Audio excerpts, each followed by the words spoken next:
संविधान सभा के निर्माण में संविधान सभा की मांग और संविधान सभा के गठन के बारे में पढ़ लिया था, जो कि एपिसोड 1 में हो चुका है।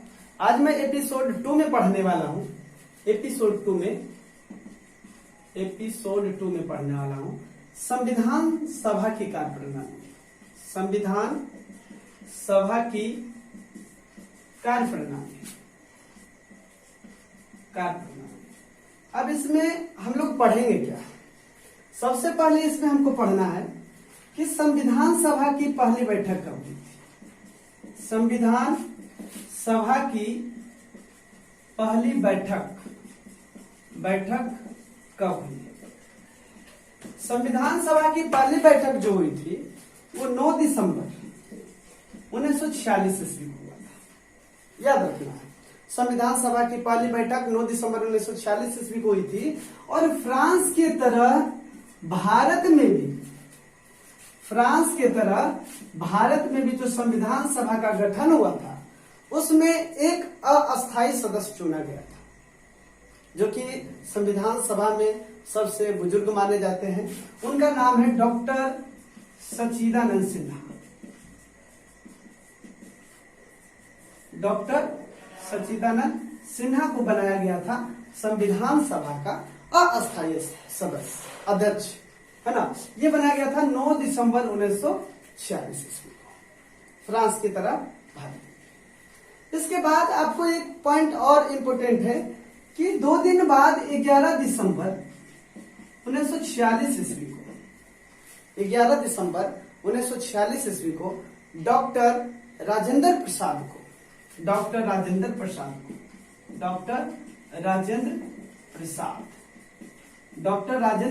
को संविधान सभा का अस्थायी सदस्य बनाया गया, अध्यक्ष बनाया गया।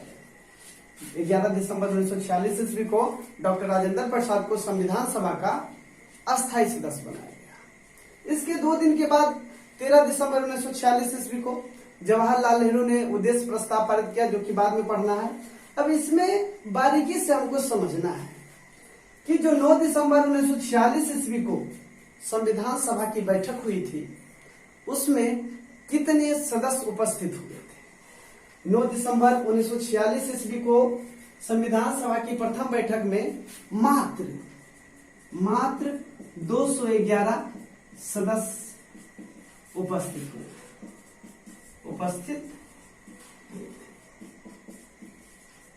अब समझना है इस सदस्य में, कल मैंने आपको बताया था कि जो 296 सीट था, 292 प्लस 4 ब्रिटिश प्रांत के जो सीट थे जो चुने गए थे 10 लाख लोगों पर एक सीट, उसमें कांग्रेस को कितनी सीट मिली थी, मुस्लिम लीग वाले को कितने सीट मिले थे और अदर वाले को कितने सीट मिले थे। उसमें आपको बताए थे कि 292 प्लस 4 कितना हो गया, 296 सीट। 296 सीट में 208 सीट मुस्लिम लीग कांग्रेस को मिली थी। 208 सीट कांग्रेस को मिली थी, है ना। इसी में 73 सीट मुस्लिम लीग वाले को मिली थी और 15 सीट अन्य पार्टी को मिली थी, अन्य को अदर को मिली थी। अब देखिए, आपको समझना है कि जब प्रथम बैठक हुई थी, संविधान सभा की प्रथम बैठक हुई थी, तो उसमें मात्र 211 सदस्य उपस्थित हुए। कारण क्या था? जो 73 मुस्लिम लीग वाले जो थे, है ना, उस संविधान सभा की प्रथम बैठक को अस्वीकार कर दिया, उसके विरोध में उतर गए।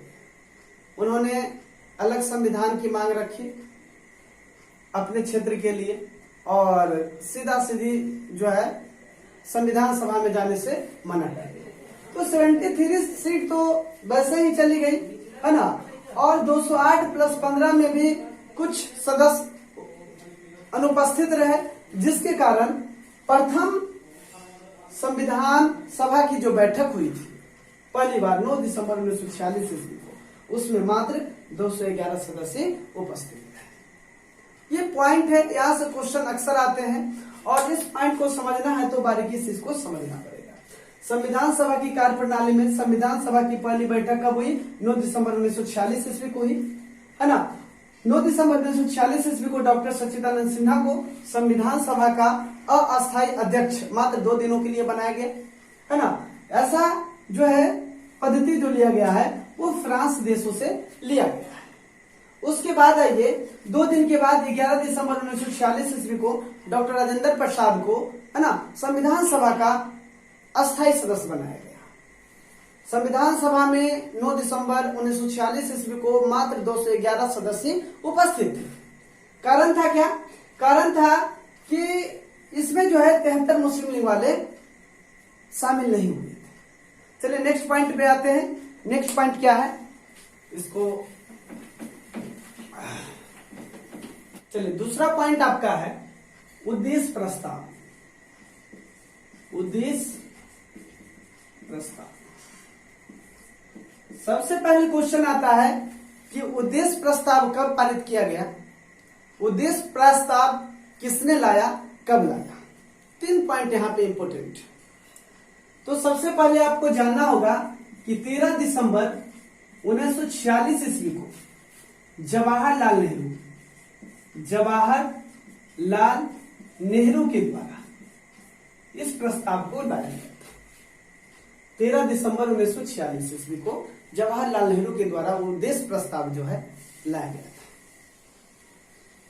पारित हुआ जाकर के 1947 में 22 जनवरी 1947 ईस्वी को। तो ये भी लिख देते हैं कि 22 जनवरी 1947 ईस्वी को उद्देश्य प्रस्ताव पारित हुआ।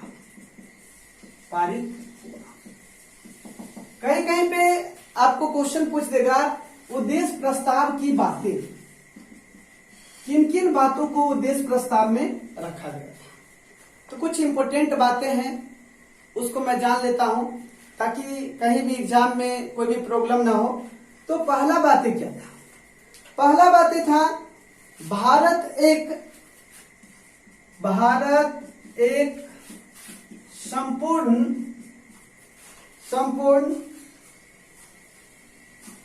संप्रभुता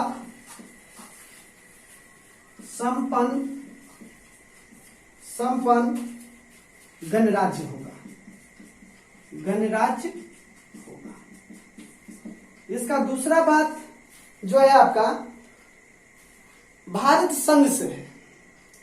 इसमें बोला गया है कि भारत एक संघ होगा, भारत एक संघ होगा जिसमें यहां पे आप बारीकी से समझिएगा, जिसमें ब्रिटिश प्रांत में जो भी क्षेत्र आते हैं वो तो रहेंगे, उसके बाद देसी रियासत में जो क्षेत्र आती है, देसी रियासत में जो क्षेत्र आती है वो भी रहेगी, और कोई अन्य बाहरी राज्य, बाहरी क्षेत्र अगर आना चाहे या उससे शामिल किया जा सके तो वो भी क्षेत्र इसमें आ सकते हैं, है ना, बाहरी क्षेत्र, और कुल मिलाकर के बन जाएगा आपका भारत संघ। दूसरा बात है। तीसरा बातें देखते हैं कि तीसरा बातें क्या है। तीसरा बातें जो है आपका वो है भारतीय संघ तथा